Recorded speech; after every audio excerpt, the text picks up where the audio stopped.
Alors, juste, ouais, on est en petit comité pour ce film, donc Hard Eight. Melkor, as-tu fait ton introduction au film? En Vas-y, fait, je te... je laisse Laure la faire. Je peux la faire rapidement, enfin, dire ce que j'en ai pensé. Alors, bah, je vais faire l'intro si ça vous dérange pas.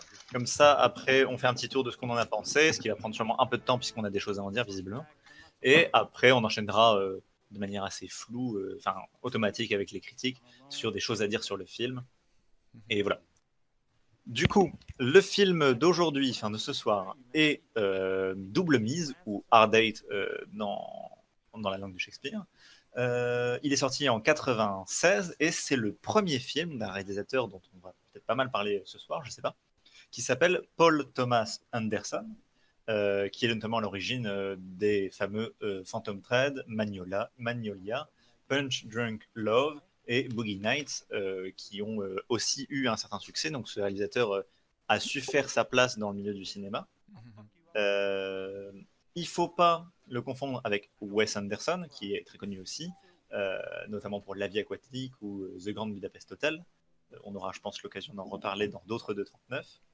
Et pas non plus avec Paul WS, je ne sais pas quelles sont ses initiales, Anderson, qui est notamment à l'origine de pas mal de films vraiment pas terribles. Bon, on peut noter quand même Alien versus Predator, mais sinon après c'est les Ah, c'est pas Resident terrible. Evil en film et pas mal d'autres trucs vraiment pas terribles de ce que j'ai pu voir. Mais après, bon, chacun ses goûts. Enfin bon, ouais, mais Alien vs Predator, c'est pas super, hein. Enfin bon, bref.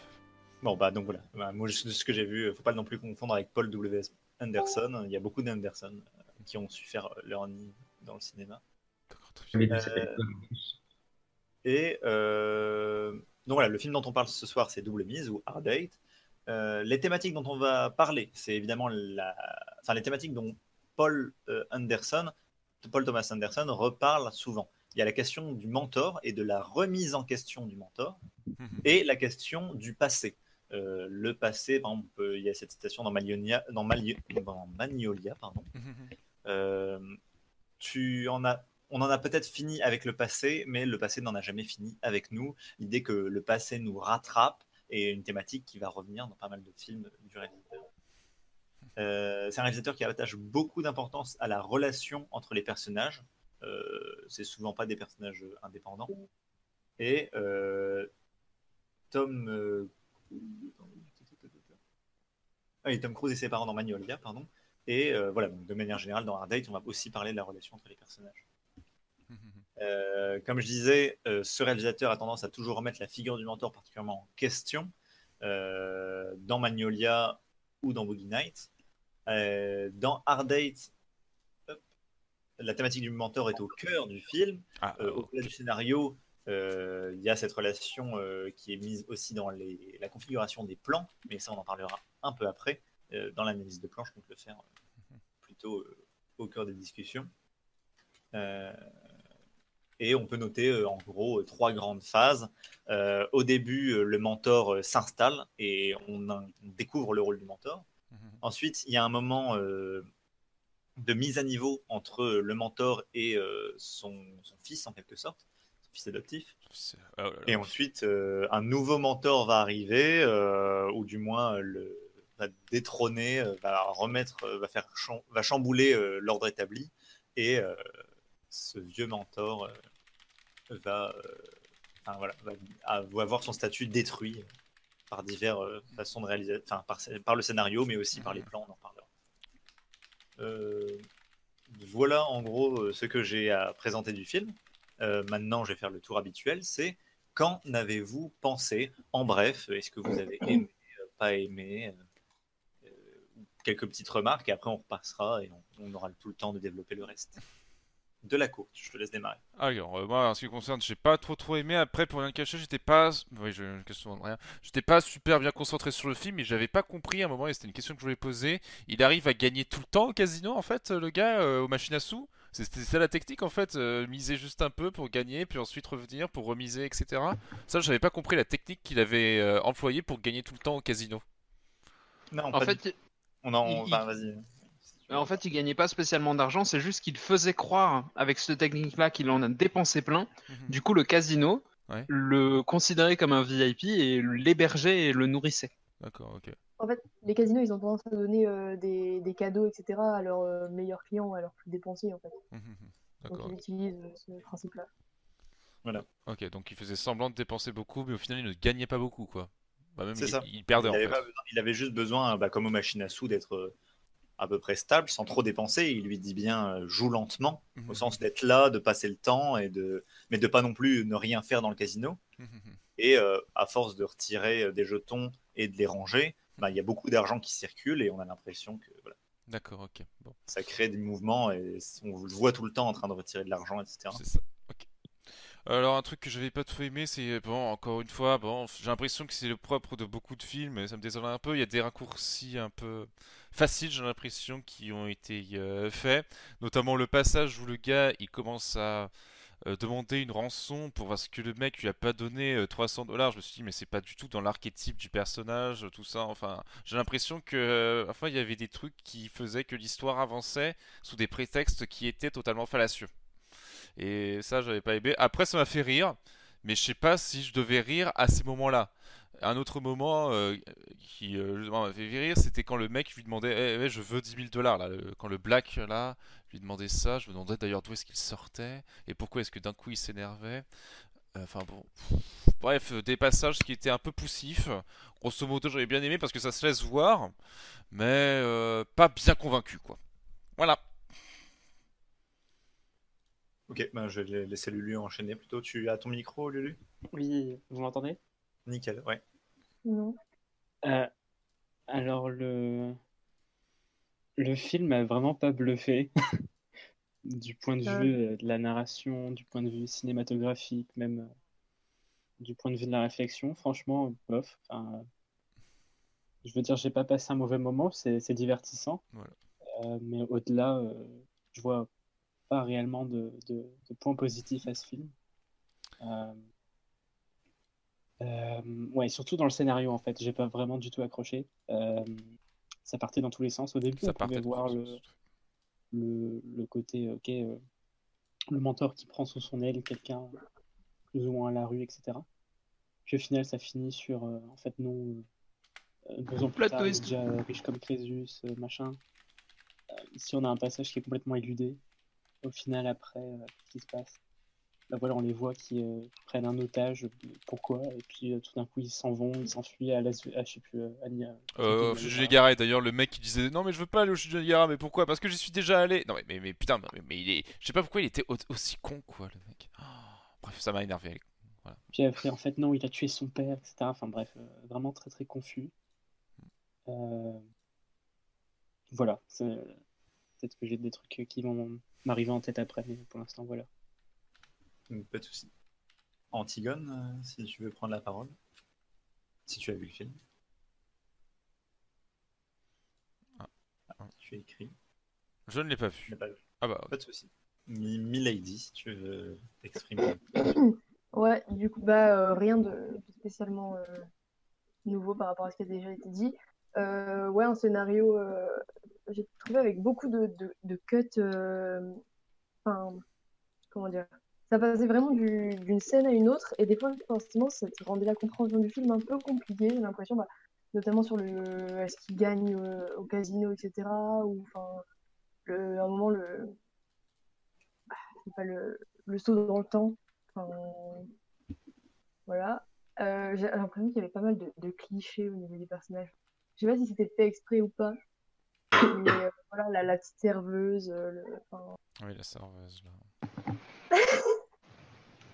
Je sais plus ce que je voulais dire. Pas mal de clichés. Ouais. Après, sinon, des beaux plans. Il y avait des jolis plans dans le film. Un point positif que j'ai relevé. Et c'est à peu près tout ce que je voulais dire. Il y a quelque chose qui me revient, je dirais. Ça marche. Pas de soucis. Serpio, je t'en prie, du coup. Alors, moi j'ai beaucoup de choses à dire parce que du coup, c'est pas tant que j'ai pas apprécié le film, c'est que j'ai trouvé ça dommage qu'on parle de lui et pas de Gran Torino. Juste Et- Là, pour l'instant, on fait juste un tour rapide. Oui, Après, oui, mais on du reviendra coup, justement, sur chacun des points négatifs et positifs. mais du coup, non, mais c'est pour dire que je trouve que il aurait été plus intéressant dans le thème d'en voir un autre, parce que celui-là, même s'il aborde un petit peu très rapidement la notion de mentorat, comme tu l'as dit, la relation évolue tellement rapidement que on n'a pas vraiment l'occasion, je pense, de voir le mentorat. Après, il y a pas mal d'ellipses narratives, il y a pas mal de prétextes scénaristiques, comme il a été dit, mais moi je trouve que, étant donné que c'est pas les choses qui étaient importantes dans le film, euh, même si ça paraît un peu facile, c'est bien parce que ça met l'accent sur certains points spécifiques qui, on en discutera après, ont leur importance, je pense, dans la relation avec le mentor. Du coup, voilà. D'accord. Ok. Ben, moi, j'ai bien aimé le film. Euh, J'attache beaucoup à la forme. Et donc, puisque là, il y a des plans séquences ou alors des valeurs de plans, enfin, quand il y a des plongées, des contre-plans, plongées, des trucs comme ça. Enfin, je trouve ça assez intéressant. Enfin, justement, les plans illustrent bien par exemple, le changement de rapport entre le personnage, dessus après. Et bon, c'est surtout pour ça que je l'ai aimé. Après, si on le compare à ses autres films, enfin, comme Magnolia ou Boogie Nights ou ce genre de truc, ce genre de film paraît un peu moins, je veux dire ça, envie de faire moins de choses. Enfin, n'est pas vraiment dans la surenchère, contrairement aux autres films. Il y a Magnolia, enfin Magnolia, l'histoire part dans tous les sens. Il y a beaucoup plus de plans séquences. Je trouvais ça assez marrant aussi que pour un premier film, qu'un réalisateur, au contraire, je sais pas, je voyais plus, enfin, pour une première occasion, qu'un réalisateur tente un peu toutes les idées qu'il a envie de faire, toutes les idées qui lui passent par la tête. Ça, non, ça, c'est tout. Ça marche. Bon, du coup, il ne reste que moi, du coup. Pour ma part, j'ai regardé le film avec Milady, du coup. J'ai pas spécialement. J'ai passé un bon moment, c'est-à-dire que c'était suffisamment divertissant pour ne pas être. J'ai vraiment pas trouvé ça long ou ennuyeux ou voilà. J'en ressors pas avec vraiment un sentiment très négatif. Après, donc c'est déjà pas mal. Je veux dire, il y a beaucoup de films où s'ils sont pas bons, ils sont vraiment pas bons, quoi.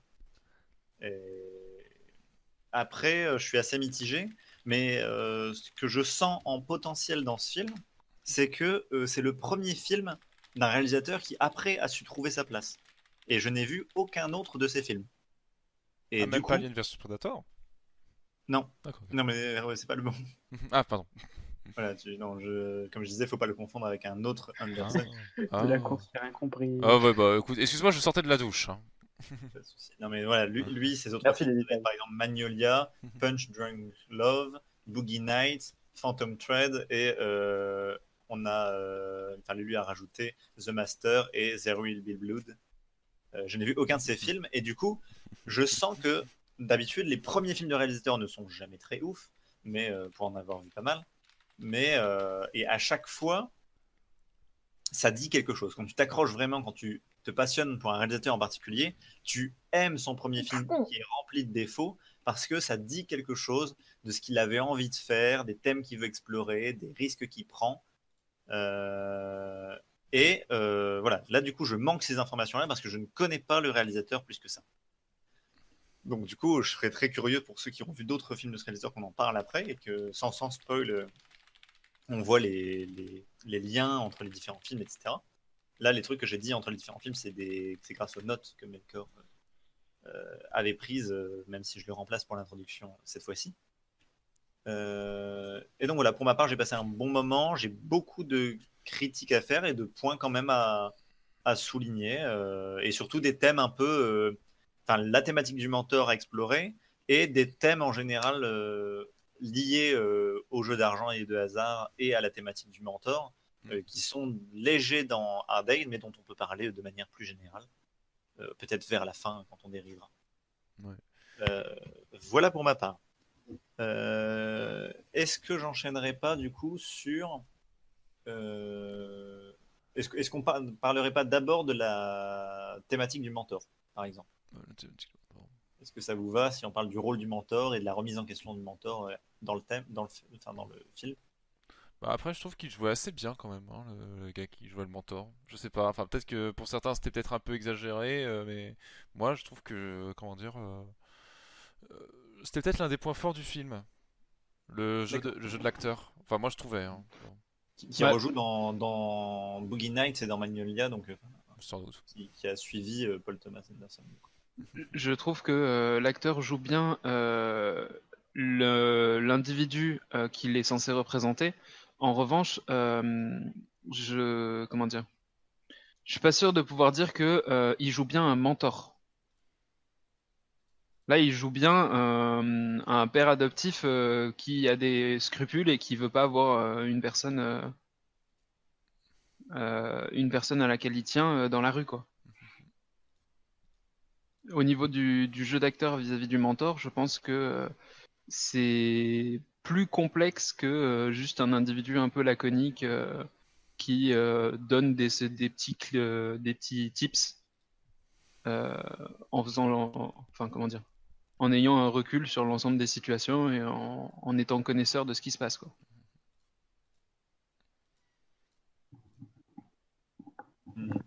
Après, c'est vrai que pour un mentor, là tu as raison, il apparaît pas si longtemps que ça dans le film avec son protégé, ou en tout cas on a l'impression qu'il fait aussi un peu sa vie, quoi.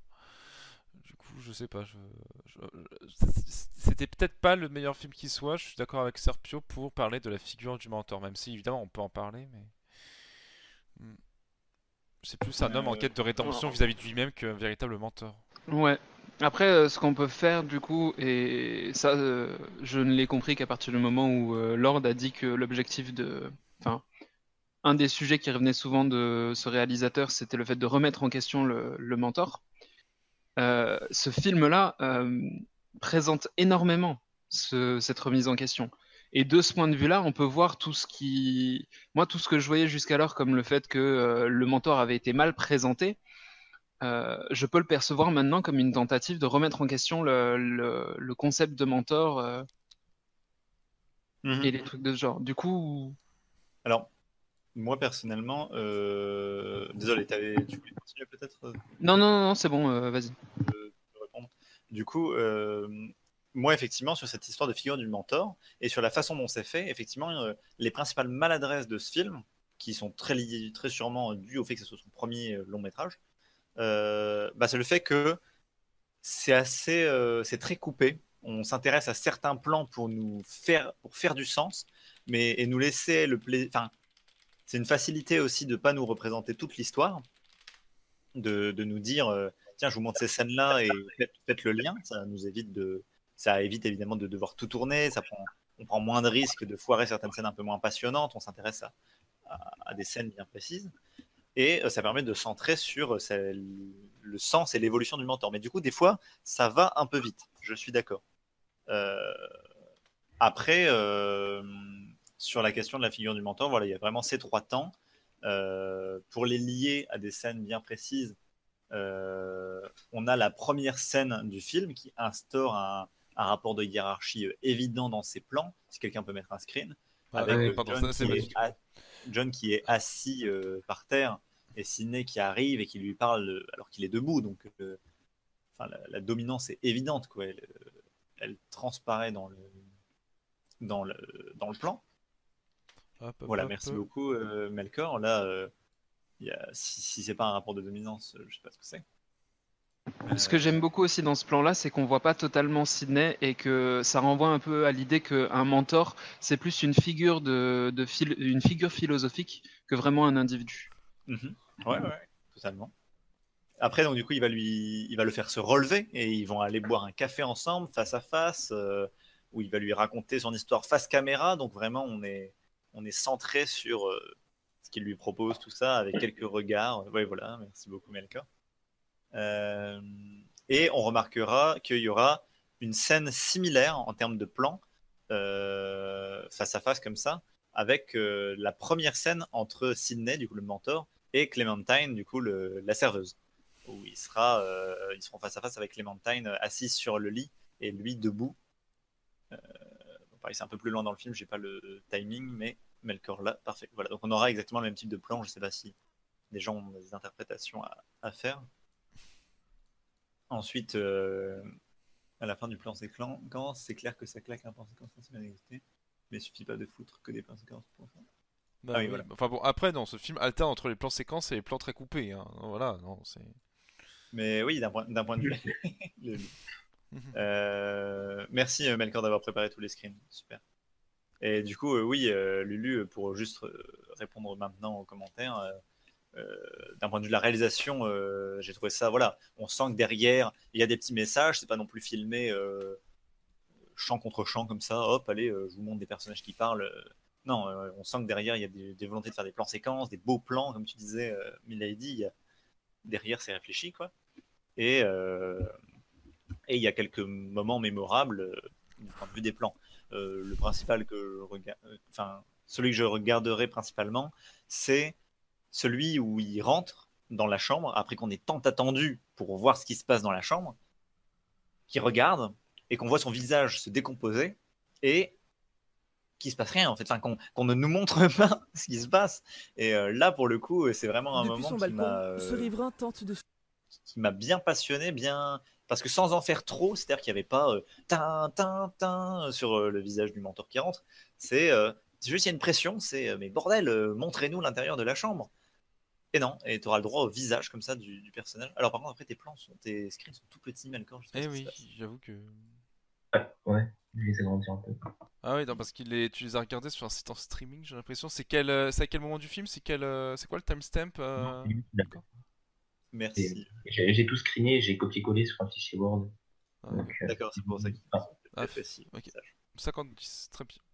Et donc voilà, on a droit juste à ce plan et il parle comme ça et il regarde et merde quoi. Et ouais. Donc je sais pas si des gens auront des interprétations à faire de tout ça. Pourquoi, enfin à part l'effet cinématographique, si des gens ont des analyses de sens à faire là-dessus.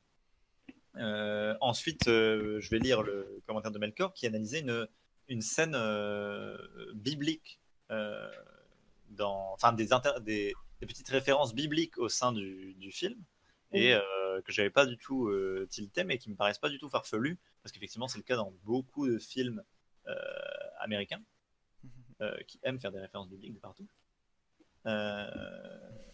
Donc voilà, donc je lis tel quel, hein, comme dans tout bon film américain, on trouve des références bibliques dans Hard Date. Et ici, par exemple, c'est la Genèse. Dans la scène de l'otage, on a en gros ici la scène de la consommation du fruit défendu, le fait d'avoir péché, d'avoir merdé par rapport aux consignes assez strictes et simples, d'avoir trahi complètement le mentor ou Dieu en quelque sorte, qui s'incarne là. Et quand Sydney entre dans la pièce, voilà, ils vont observer la scène. On peut pas voir ce qui se passe. Ils ont été envoûtés par le serpent. Donc là, le serpent, cette figure du mal, c'est Samuel Jackson. Où là, on va avoir, bah voilà, oui, c'est cette figure. On nous le présente comme un méchant, mais les personnages sont assez neutres et pas trop. Enfin, il y a beaucoup de clichés, comme c'est dit, c'est assez stéréotypé. Mais pour autant, on n'a pas de raison de penser que Jackson est un énorme salopard. C'est pas la question. Il profite de l'information qu'il a pour faire du chantage au mentor, qui n'est pas spécialement un ange non plus. Mais on pourra y revenir plus tard. Mais du coup, là, ils ont péché, la figure du serpent. Sidney va les gronder en quelque sorte. Mais désormais, John et Clementine ont la connaissance. On va voir Sidney et John d'égal à égal. Voire même dans cette séquence, on va avoir John qui va le dépasser en taille en fait, et du coup avec une contre-plongée où il lui crie dessus, enfin où Sidney crie sur John, l'engueule, mais ben, il y a une dominance. Je vais essayer de retrouver ce moment. Voilà, exactement, merci. Donc là, on a beau avoir un plan de Sydney qui engueule John, bah, il y a une dominance en fait qui s'installe de taille, et je peux te dire d'aller te faire foutre si tu Ah veux, oui, quoi. hop hop hop. Ça y est, je vais prendre une autre capture d'écran où c'est vrai que la perspective nous donne un effet assez particulier. Hop. Et voilà, merci. Ouais, exactement, voilà, ce genre de plans sont assez intéressants à interpréter là. Et, euh, et du coup, John va les chasser du paradis en quelque sorte, hein. Ils vont descendre les escaliers suite à ça. Donc c'est vrai que voilà, ils sont en hauteur dans cette petite chambre et puis ils vont descendre avec une musique à l'orgue extrêmement imposante. Et les enfants vont partir seuls et commencer une nouvelle vie autonome, tandis que le mentor va venir régler ses affaires. Euh, Voilà. Merci beaucoup, Melkor. Donc ça, c'est vrai que c'est une interprétation assez jolie qui nous fait une analyse biblique, mais pas trop tirée par les cheveux par rapport à la figure du mentor et au fait qu'il garde ses deux enfants, un homme, une femme. C'est vrai qu'on peut facilement faire du lien, qui garde son couple premier, plus jeune, sous son aile, et puis quand ils le trahissent, il les envoie faire leur vie ailleurs et se démerder.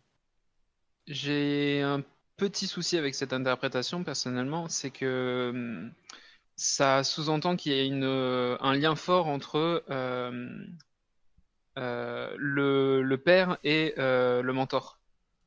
Et du coup, enfin, selon mon avis, là, dans ces situations-là, il est vraiment. Ça fait longtemps qu'il est passé dans une position paternante vis-à-vis de John, à tel point qu'il lui trouve même une copine. Enfin, genre, c'est un comportement plus de parent que de mentor. Oui. Et du coup, si je serais plus d'avis d'analyser la situation comme tu l'as fait là, mais non pas en considérant que John comment dire, dépasse son mentor, mais plutôt en considérant que John dépasse son père. Oui, oui, non, tu as raison. C'est vrai que dans la façon dont je l'exprime, c'est pas très clair, mais oui, c'est beaucoup plus paternant que mentor. Même si C'est après, ça. il y a des liens, etc. Euh, Parce que concrètement, sauf si j'ai une trop mauvaise mémoire pour ça, euh, comment il s'appelle déjà? Sydney ne donne pas vraiment des conseils à ce moment-là. Il n'est pas vraiment dans une approche où il essaie de faire progresser John ou la fille, dont je ne me rappelle plus le nom. Il est vraiment dans des actions de protection et de solutionner des problèmes et d'éviter les conséquences sur ses protégés, sur ses enfants, comme tu l'as dit. Du coup, pour moi, on n'est plus dans une relation de mentorat. mhm. D'ailleurs, Melkor, je à un sais pas si moment, tu veux, Lulu qui dit il toi qui s'implique dans avais. l'affaire et donc maintenant il peut plus s'en sortir. Il n'y a pas un moment où il avait dit justement au début qu'il ne voulait pas entrer dans cette affaire-là, qu'il ne voulait pas être impliqué? Bon, finalement il l'est, mais il avait dit non, mais ouais, je veux pas être impliqué. Oui, justement, j'essaie de trouver. Ouais. Oui, oui, si, il le dit. Et après, à la dernière minute, quand l'otage se réveille, ben, il va changer d'avis. Ou du moins, il va. Je pense pas qu'il le fasse contre son gré. Après, on sait pas trop, mais je pense que ça montre une prise de décision de c'est bon, maintenant je suis dans l'affaire avec vous et vous avez intérêt à vous en sortir. Melkor, donc voilà, je sais pas si tu veux répondre puisque c'est toi qui avais trouvé cette petite interprétation biblique. Non, non, on a tout dit en fait. Ça te paraît clair, effectivement, avec la figure du père plutôt que du mentor à la limite? Oui, oui, oui. Ça marche. Et. Tac, tac, tac. Et oui, effectivement, il y a une citation que tu as trouvée, Melkor, que je trouve vraiment intéressante. Je sais pas si tu l'as en screen, mais c'est la rencontre, enfin le fameux débat, l'opposition entre Jimmy, donc Samuel L. Jackson, et le personnage de Sydney, quand il lui dit il va le chercher, et puis c'est un peu après la prise d'otage et le règlement et le fait qu'ils aient envoyé le couple loin, et voilà, Jimmy qui lui dit qu'il a tué son père, tout ça, et puis ils règlent leur compte en gros. Et d'un seul coup, voilà, il va lui dire, en contre-plongée totale entre les deux personnages, donc avec Jimmy complètement dominant. Je vais pas la lire parce que je parle très très mal anglais, mais vous pouvez la lire sur le screen ou si quelqu'un veut s'y risquer. Je vous en prie. Parce que je prononce ça très mal. personne, c'est pas grave. C'est disponible sur le screen. Et après, il y a une deuxième citation. Vas-y, je t'en prie, Lulu. Attends. C'est la réplique de Samuel Jackson. Oui, Faut que je dise avec l'air qui va bien. si possible. Non, mais voilà. You old guys, you old hurts. You think you're so fucking above it. Voilà, donc je traduirai ça. Ça y est, par, j'ai voilà, retrouvé. un- You're so fucking above it. Je sais pas comment tu traduirais ça, Lulu. Enfin, vous vous croyez tellement au-dessus. Au-dessus de tout. Au-dessus de tout, quoi.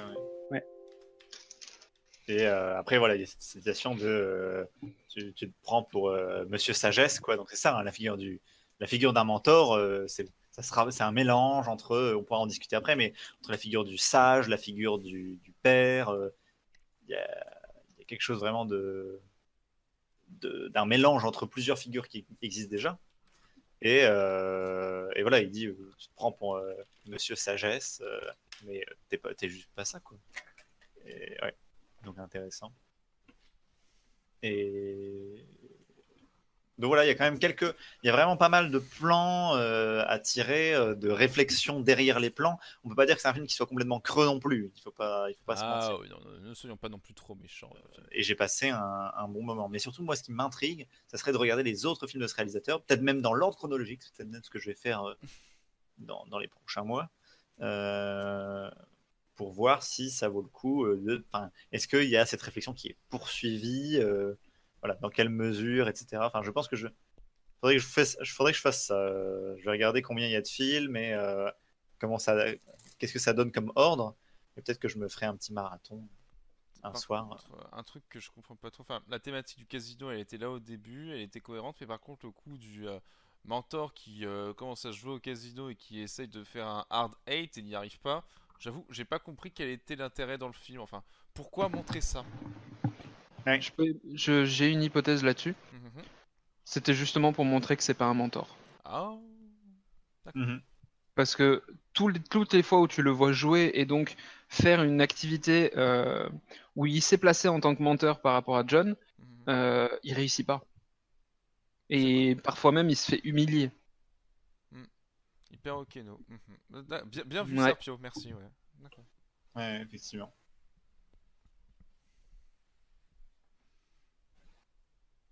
Et tac, effectivement. Après, ouais, ce truc quand il ouvre la porte et qu'il découvre la prise d'otage pour $300, Ouais, ça c'était drôle, ça. le fait qu'ils se sont mariés, le fait qu'ils s'engueulent devant là et qu'ils l'engueulent, enfin qu'ils la frappent même, etc. Moi, ça m'a limite fait marrer parce qu'effectivement, ça m'a fait penser. J'ai fait un lien, mais direct plus tard, avec Very Bad Trip. Ah, j'ai pas vu Very Bad Trip. Merci, tu m'as spoilé du coup. Ben, non, mais le côté improbable où tu découvres une scène sans savoir ce qui s'est passé avant, sans avoir le contexte de comment ils en sont arrivés là, et toi, t'es plongé dans. Ils ont un otage pour $300. Ils ont appelé sa femme. Ils se sont mariés. Et c'est alors que c'est super tôt et imprévu. Et il la frappe. Donc c'est déjà la merde. Elle veut plus. Elle veut s'en aller. Ils se disent qu'ils s'aiment plus. Enfin voilà. Et il faut gérer cette situation. Et en gros, c'est ça ce qui fait rire. Et quel est le synopsis de Very Bad Trip? Ben, c'est un truc très similaire à ça, quoi. Donc je sais pas vous, mais voilà, ça m'a fait du lien.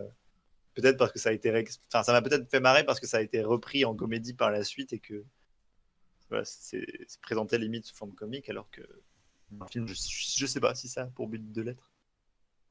Je sais pas.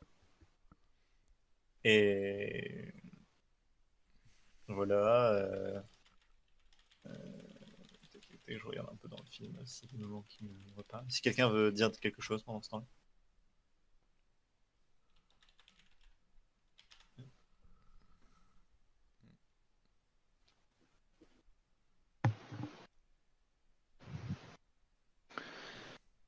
On reste sur le concept de mentor là ou Non, surtout le film en général. Voilà, là maintenant c'est le film. Ok, bah du coup, j'ai trouvé que du coup, par rapport à ce que je disais tout à l'heure, il y a des choses qui sont intéressantes parce que le fait de critiquer comme ça le mentor, ça permet de mettre en avant aussi les caractéristiques d'un mentor, ce qui est quelque chose d'extrêmement implicite et de très variant. Et du coup, là, on peut voir que Sidney ne perd pas son rôle de mentor, au moins au début, même s'il perd au kendo. John, il est pas en mode t'as perdu, ou il est pas en mode désillusion ou quoi. Enfin, il y a vraiment ce rapport-là. Euh, Ensuite, il y a la confrontation. Donc avant, enfin, oui, avant la scène du motel, il y a la confrontation entre le pote Black. Je suis désolé pour les noms, hein, entre le pote Black et Sidney. Jimmy? Euh, ouais, Jimmy. Et là, c'est pareil. On aurait pu percevoir ça comme, je crois que c'est toi qui as proposé ça en plus, Lord, au début. On aurait pu percevoir ça comme Sidney se fait détrôner en tant que mentor et Jimmy prend sa place. Non, oui, non. Oui. Mais du coup, voilà, moi, ce que j'y ai vu à ce moment-là, c'est le père, il a identifié une relation malsaine pour son fils et il n'est pas rassuré, mais il veut laisser son fils voler de ses propres ailes. Du coup, voilà. Et tout du long, en fait, j'ai l'impression que ce film, il est bien pour mettre en avant ce que n'est pas le mentor. Et dans quel travers un mentor trop paternaliste, voire juste un père, peut tomber par rapport à les travers dans lesquels le mentor ne va pas tomber parce qu'il est censé, du coup ça c'est mon point de vue personnel, parce qu'il est censé avoir une anticipation de ce genre de choses. Mhm. Ah, c'est super intéressant. Sur les travers du mentor plutôt que sur le mentor. Mhm. Ouais, j'ai vraiment l'impression que à la lecture enfin, si je fais une nouvelle lecture de la manière dont je l'ai vu avec ce que vous avez proposé ce soir, euh, avec le fait que le réalisateur est un peu contre les mentors, j'ai vraiment l'impression que ce film, il essaye de déterminer ce qui n'est pas du mentorat.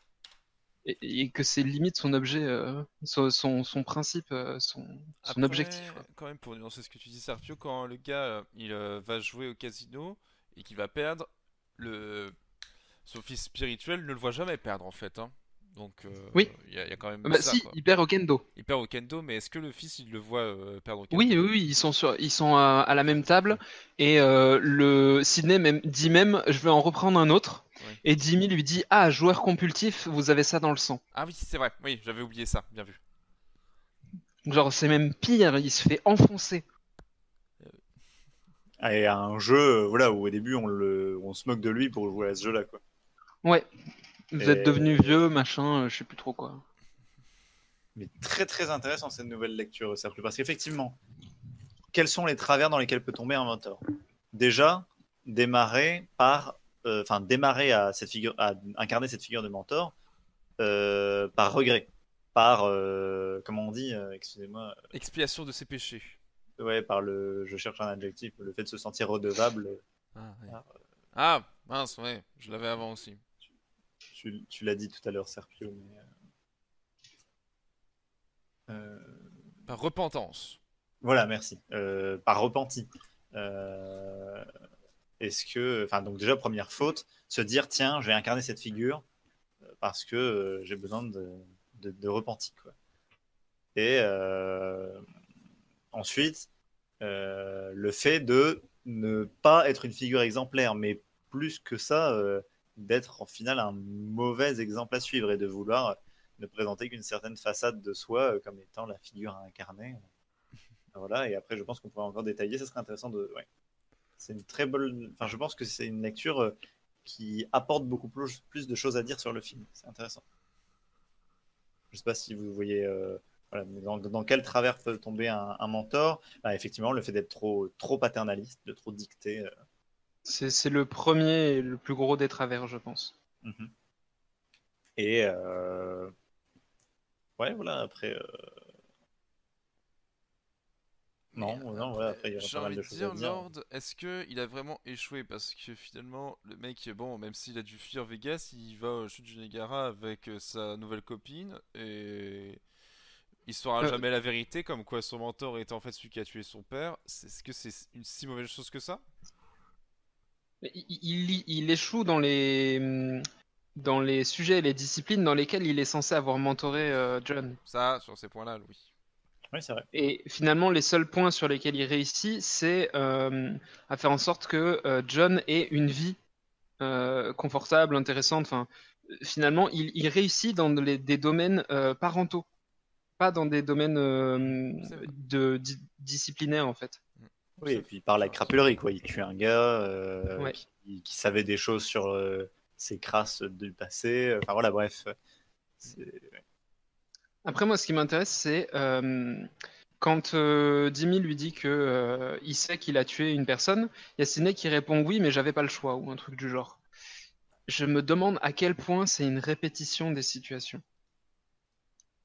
Je trouverais ça très intéressant que peut-être que Sidney a eu un fils à un moment et du coup il a initié son fils à sa passion du jeu, pour pas dire ça péjorativement. Sauf que ça l'a mené dans la merde et il y a un mec qui a menacé son fils ou qui a fait du chantage pour ou je sais pas quoi. Et du coup Sidney s'est senti obligé de buter le mec. Et voyant que le mec avait un fils, John, il s'est senti obligé de remplacer le père qu'il a perdu. Et ça a mené à nouveau à la situation où il y a quelqu'un qui menace son fils adoptif et il doit à nouveau buter quelqu'un. Et spirale infernale, si jamais Jimmy avait eu un enfant, il se serait à nouveau senti coupable. Mhm. Mais c'était une théorie un peu farfelue à laquelle j'ai pensé à ce moment-là. Non, mais c'est intéressant. Parce qu'au final, on ne sait jamais, et c'est super dommage, je trouve, pourquoi il a tué le père de John. Oui, non, mais voilà, il y a beaucoup de choses qui sont occultées. On pourrait voir vraiment comment ils en sont arrivés à toute cette histoire de cette situation ridicule au niveau de la prise d'otage, tout ça. On pourrait voir le passé du mentor, comme tu dis, de manière générale. Mm. Voilà, il y a plein de choses qui pourraient être explorées, mais ça n'est pas fait. Et je trouve que c'est encore un choix qui met en avant les défauts du mentor. Puisque le mentor, en fait, finalement, on voit qu'il, enfin, du coup, pas le mentor, le père adoptif, on voit qu'il prend un rôle de père adoptif par culpabilité et quasi exclusivement sous cette approche de responsabilité. Du coup, c'est un individu qui choisit d'en aider un autre, non pas pour le faire progresser ou en fonction de valeurs particulières ou quoi, comme on attendrait d'un mentor, je pense, mais vraiment pour se dédouaner et par empathie ou enfin un équilibre moral. C'est un individu qui agit moralement et pas philosophiquement. Et pour moi, c'est une autre critique des mentors. Mhm. Ouais, tout à fait.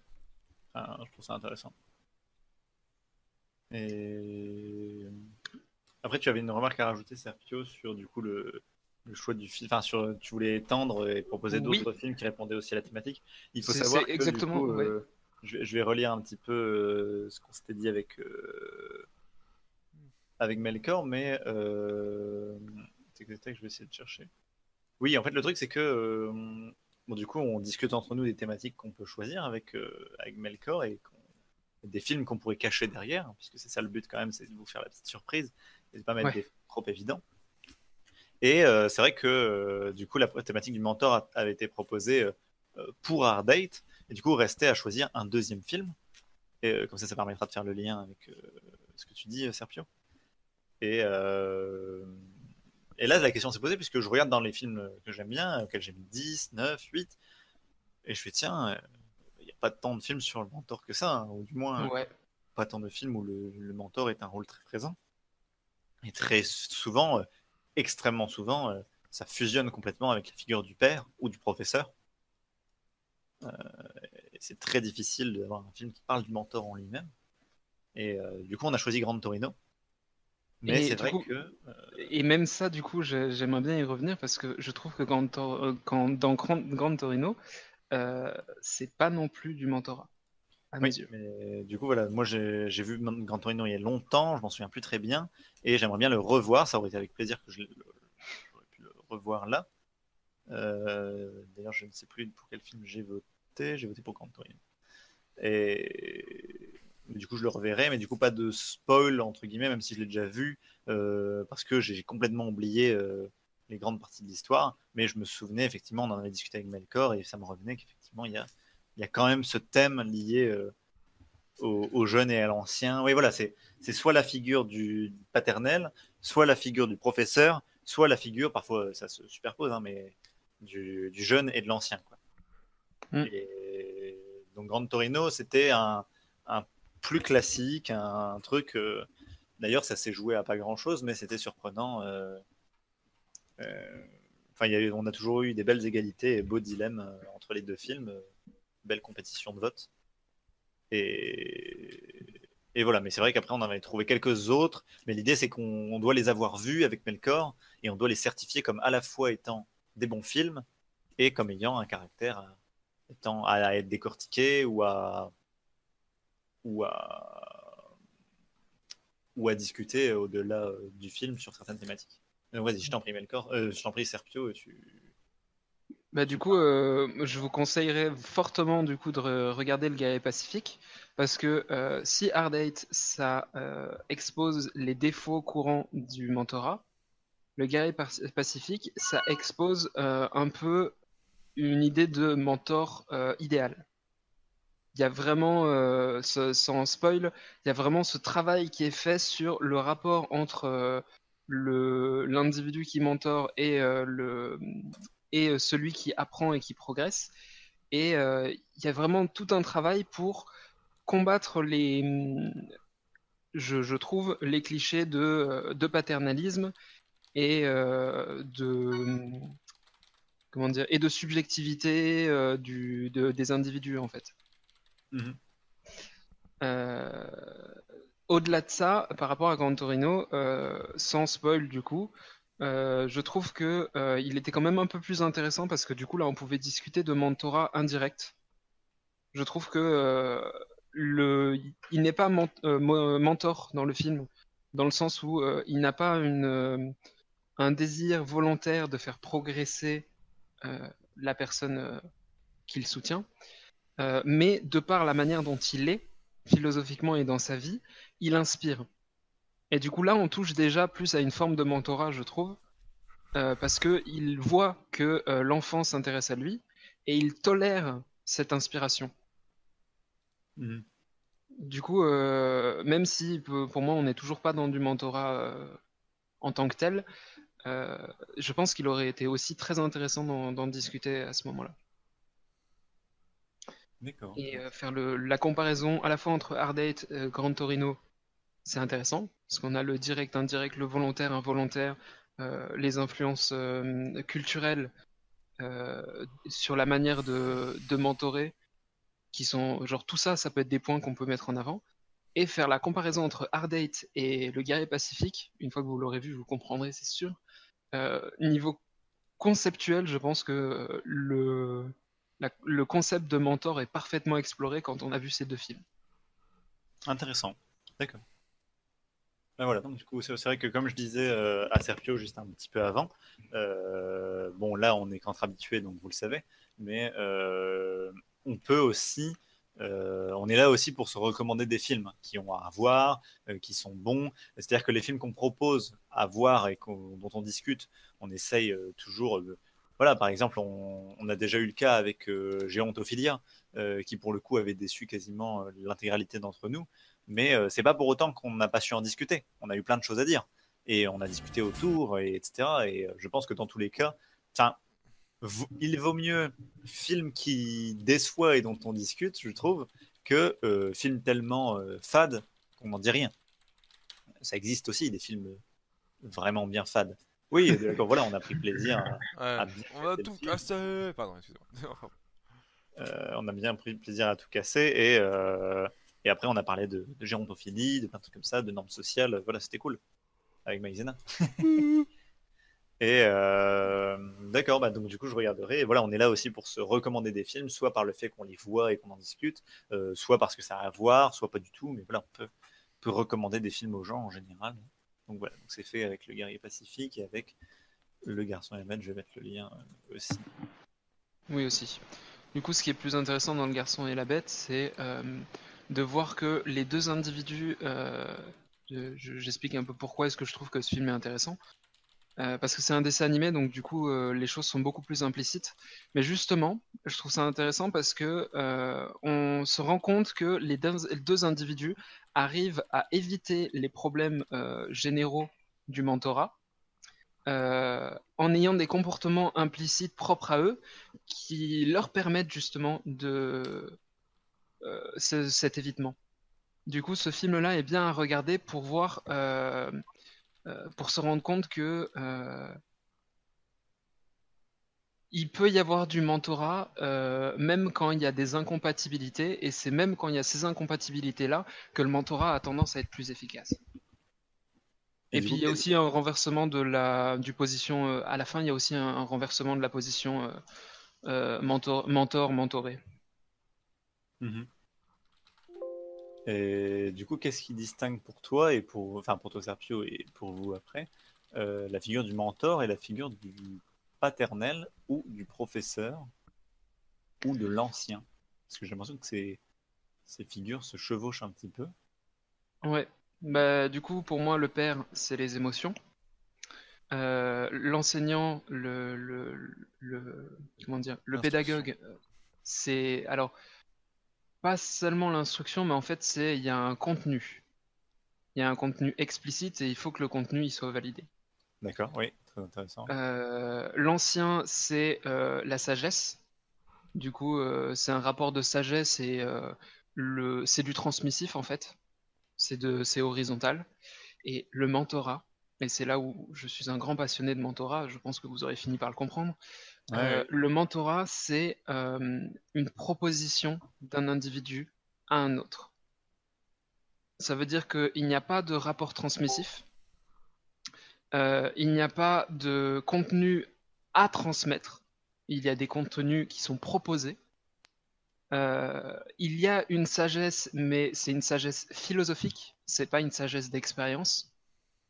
Et il y a des conséquences émotionnelles parce que ça crée des liens, mais ce n'est pas l'origine de la relation. D'accord.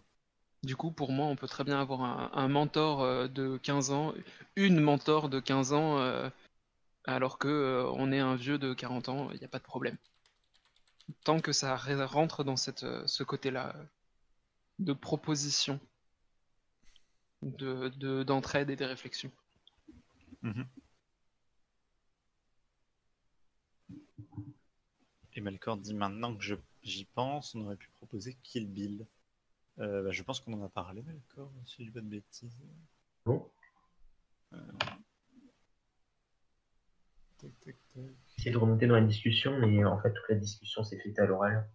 Donc, Après, t'en fais pas, Ah c'est oui, enregistré. Du coup, bon, là, je te filerai le lien juste dans 20 minutes après la fin de la conf. d'accord, pas de souci. Maître Yoda est-il le meilleur mentor du cinéma? Bah, Est-ce que Yoda déjà est un mentor? Je vais laisser. en Moi, vrai, je c'est participe Mufasa. pas au Oh non, non, savoir non, là, si- Lulu, je suis pas d'accord. Là, Lulu. Ah, quoique, ah, si, Mufasa. Ah, pardon, j'ai confondu. Oui, oui, je suis d'accord. Excuse-moi. Excuse-moi, oui, bien sûr. Le roi lion, best. Je blague, oui. Ça va sortir quoi? En vrai, c'est Gandalf. Non, mais non. Ça. Non plus. C'est terrible ça. Non, mais c'est comme disait Lord tout à l'heure, finalement, il y a énormément de films qui récupèrent les caricatures de l'ancien, du sage ou du machin, mais il y en a très peu qui font finalement référence à un mentorat au moins Ouais. efficace. Bah, qui se Et c'est vrai résume que c'est très pas. dommage. Oui, qui se résume pas à cette figure du.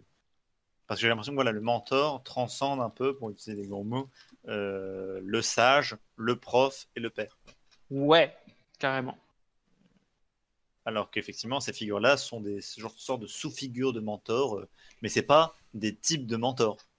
C'est juste des sous-catégories où Quel ça est n'a ta qu'une seule définition? branche la plupart du temps. Ah, mais c'est vrai, Morpheus, est-ce que ça pourrait être ça comme mentor? Ça a plus un rôle de guide, je trouve, le Ouais. Morpheus. Et là, je blague, non mais Lulu qui fait blague sur blague, là c'est... Oui, bien He's sûr. on a row.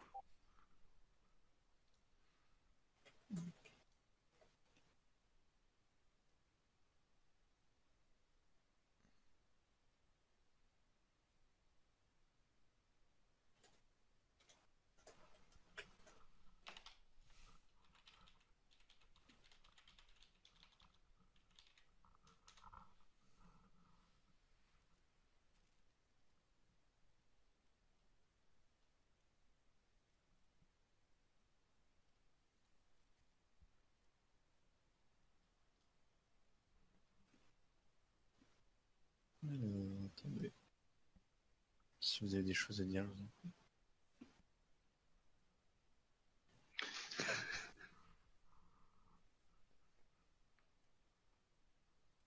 J'essaie de réfléchir à si on a des figures de mentors connus. Ah! Sherlock Holmes par rapport à Watson, je pense. Là, on est sur du mentorat, je trouve. Et encore, ça D'accord. dépend du coup. Ah, Ça c'est dépend. intéressant. Et tu parles des livres, tu parles de certaines adaptations? Ah non, du coup, je parle des séries et des films. D'accord. Je Parce que dois ça avouer. dépend, c'est très ambigu. Ouais, c'est très intéressant justement le rapport Sherlock Holmes et Watson. Oui, non voilà, c'est-à-dire que dans les livres et dans par exemple la série avec Cumberbatch, on explore bien justement ce thème de Sherlock a certaines facultés, mais il a besoin. Enfin, il y a ce rapport, cette espèce de dialectique de Watson reste un ancien militaire qui sert sur le terrain, qui est plus pragmatique, qui le gère, qui le cadre, qui le raisonne. Euh, alors Lulu, surtout, enfin on peut en parler même si ça dérive un petit peu là, mais parce que moi par exemple j'ai considéré que la saison 4 était tellement mauvaise que j'ai décidé de l'ignorer. Donc moi quand je dis la série Sherlock, c'est évidemment ça s'arrête à la saison 3. Et je trouve que c'est une très bonne série. Je vois pas ce qu'on peut lui reprocher. Alors, au-delà des discussions sur la qualité de la série, euh, je pense justement que c'est en ça que c'est intéressant, Sherlock Holmes, par rapport au mentorat. C'est parce que ça met en avant que le mentor n'est pas un individu forcément parfaitement autonome et équilibré et qui va prendre des élèves sous son aile parce que il est plein de bonnes valeurs et de bonne volonté. Ce Mhm. que je trouve intéressant, c'est que ils ont leur raison chacun de rester l'un avec l'autre, mais au lieu de se contenter de cet état de fait, en fait, de Watson qui cherche à revivre des situations un peu spéciales pour se sentir un peu mieux, et Sherlock qui a besoin de Watson pour le cadrer. Au-delà de ça, ils choisissent quand même de commencer à entretenir une relation d'échange avec comment dire, avec un côté un peu formatif de Sherlock vis-à-vis de Watson. Sur quel point? Sur le côté déductif et sur l'ouverture d'esprit, les méthodes, enfin, il y a de nombreux points qui sont abordés et ils sont très souvent implicites. Ouais, je vois. Ouais, je peux. Ok. Il faudrait que j'y réfléchisse, mais je vois.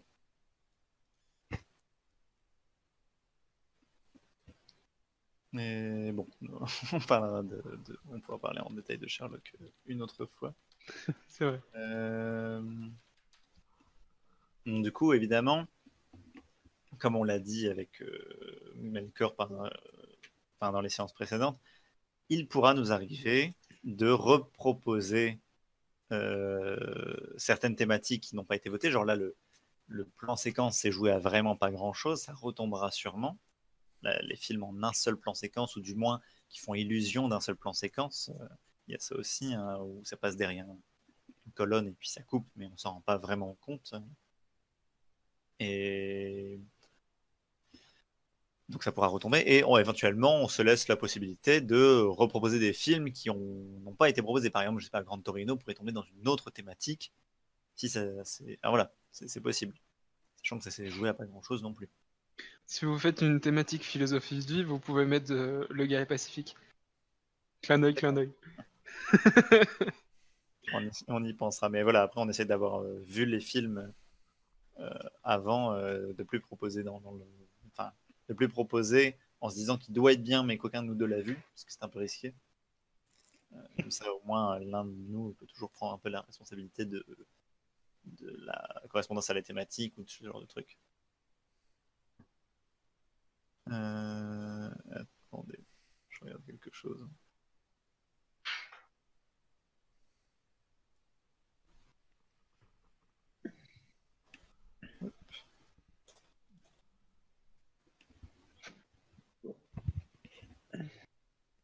Est-ce que des gens ont des choses à rajouter sur le film, sur le thème, de manière générale? Non, moi je suis ok là. On a fait un beau petit tour. Beau petit tour. Bon, petite thématique avant de finir sur les jeux d'argent et de hasard, et particulièrement Ouais, en fait, au final, est-ce que le poker est exprimé vraiment Enfin, on n'a pas de partie merveilleuse de poker, tout ça, de souvenir Je ne crois pas Pas en vraiment. avoir vu, non, des C'est parties de pas- poker. Non, ça traite des machines à sous, de quelques jeux, du jet de dés, casino mais en après, général. le poker... Mais c'est vrai que c'est pas centré sur le. Oui, même C'est dans le cadre. c'est juste, ouais. Ouais, bah, ouais, Ouais, dans le ouais, cadre. D'accord. Ouais. Non, non, du coup, j'ai rien de spécial à dire, mais je voulais qu'on explore un petit peu ça s'il y avait des choses à en dire. Est-ce que si vous avez des choses à rajouter sur le jeu? Donc voilà, moi j'aurais vraiment tendance à prendre le temps d'aller voir. Ah oui, oui, si, Milady, il dit que voilà, si tu sais pas compter les cartes au blackjack, c'est pas la peine de jouer au blackjack, et qu'il va falloir trouver autre chose, quoi. C'est d'ailleurs pour ça qu'il lui propose aussi de souvenir les machines à sous et le plan de base où tu vas devenir un VIP, quoi, comme truc tranquille sans trop prendre de risques. Après, ça fait un peu astuce que tout le monde connaît, hein. Le coup du blackjack et de compter les cartes. Mais oui, voilà, Oui, voilà, oui, c'est pas spécial. c'est comme, comment dire, doubler à chaque fois la mise quand tu perds, la martingale, je sais plus, je sais plus si c'est ça, c'est la martingale. Martingale, roulette. Ouais, je crois que c'est ça qui. Tout le monde la connaît, mais en fait, personne ne sait que c'est pas. Enfin, personne, si. Il y a des gens qui savent que tu gagnes pas tant que ça, en fait. Et même, je crois que dans certains casinos, tu peux pas faire la martingale. Enfin, bon, bref. On s'égare. Merci, Lulu. Voilà, pour ceux que ça intéresse, les techniques de la martingale.